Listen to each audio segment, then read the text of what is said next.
నమస్తే, welcome to AP teachers TV YouTube channel. ఈరోజు సాయంత్రం విద్యాశాఖ మంత్రితో ఏపీ విద్యాశాఖ మంత్రి గారితో సమావేశం జరిగింది. ఉపాధ్యాయ సంఘాలతో సమావేశం జరిగింది.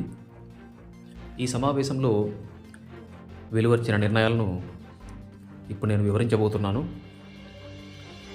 విద్యాశాఖ మంత్రి బొత్స సత్యనారాయణ ఉపాధ్యాయ సంఘాలు సమావేశం సమగ్ర శిక్షణందు కార్యాలయంలో జరిగింది. ఇప్పటి వరకు విద్యాశాఖ మంత్రిగా 27 సార్లు ఉపాధ్యాయ సంఘాలతో ఏర్పాటు చేశామని తెలిపారు. సమావేశంలో చర్చించిన అంశాలు ఏంటంటే, 1. పదోన్నతులు నియామకాలకు ఒకే విధమైన విద్యార్హతలు ఉండాలని కోరగా పరిశీలన చేస్తామన్నారు. 2. కొత్తగా ఇచ్చిన పురపాలక సర్వీస్ రూల్స్ మేరకు బదిలీలు పదోన్నతులు చేపట్టాలని కోరగా జీవో 117 నిబంధనల ప్రకారం చేపట్టుటకు ప్రభుత్వం ఫైల్ రన్ చేస్తామన్నారు. 3.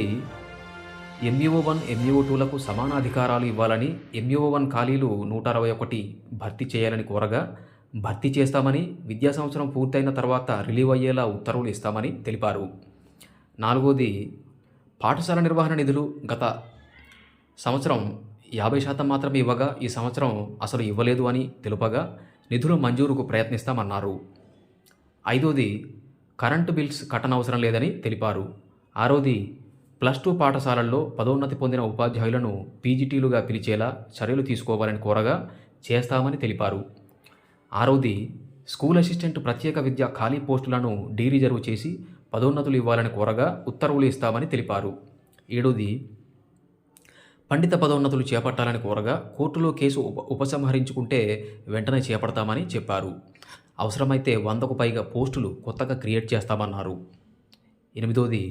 2008 DSC MTS ఉపాధ్యాయులను రెగ్యులర్ ప్రాతిపదికన నియమించాలని కోరగా సానుకూలత చూపలేదు. 9. +2 పాఠశాలల్లో పదోన్నతి పొందిన ఉపాధ్యాయులకు FR 22(b) ప్రకారం వేతన స్థిరీకరణకు అవకాశం ఇవ్వాలని కోరగా వచ్చే విద్యా సంవత్సరం నుంచి అమలు చేస్తామని తెలిపారు. 10. కారుణ్య నియామకాలు జిల్లా యూనిట్గా చేపట్టాలని కోరగా పరిశీలిస్తామని తెలిపారు. 11. 2003 DSC ఉపాధ్యాయులకు పాత పెన్షన్పై సానుకూలంగా ఉన్నామన్నారు. 12. మెడికల్ రియంబర్స్మెంట్ బిల్లుల విషయంలో గుర్తింపు లేని ఆసుపత్రుల్లో చికిత్సను ప్రభుత్వ ఉత్తర్వులు ఉన్నప్పటికీ అనుమతించడం లేదని, మంజూరైన బిల్లులు CSC ఉత్తర్వులు లేవని, ట్రెజరీలలో అనుమతించడం లేదని తెలుపగా DTA గారి ద్వారా అనుమతింపచేస్తామని అన్నారు. 13. అంతర్జిల్లా బదిలీల కొరకు మార్చి 31 తర్వాత ఉత్తర్వులు ఇస్తామన్నారు. 14.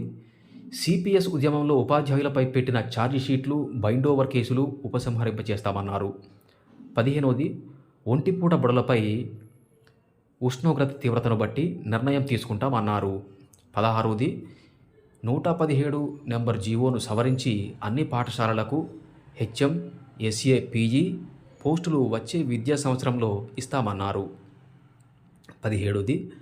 అర్బన్ DI పోస్ట్ MUO1గా మారిన సందర్భంలో ఏర్పడిన జీతాల సమస్య పరిష్కారం కొరకు DTA అధికారులతో మాట్లాడి పరిష్కరిస్తామన్నారు. 18.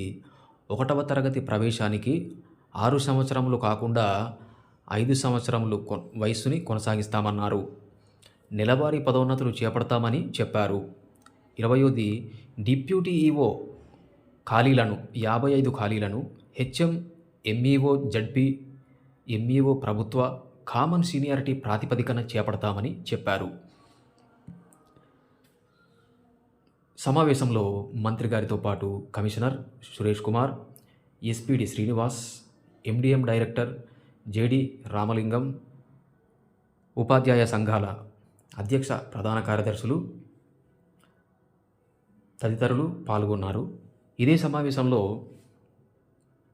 ఏపీ ఉద్యోగ ఉపాధ్యాయులకు రేపే IRని ప్రకటిస్తామని చెప్పినట్టు తెలుస్తోంది. నిజానిజాలు తెలియాల్సి ఉంది.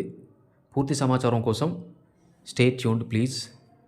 ఈ వీడియో నచ్చితే లైక్ చేయండి, షేర్ చేయండి, మీ అభిప్రాయాన్ని కామెంట్ చేయండి. తదుపరి తాజా వీడియోల కోసం మన ఏపీ టీచర్స్ టీవీ యూట్యూబ్ ఛానల్కి సబ్స్క్రైబ్ చేసుకోండి. Thanks for watching.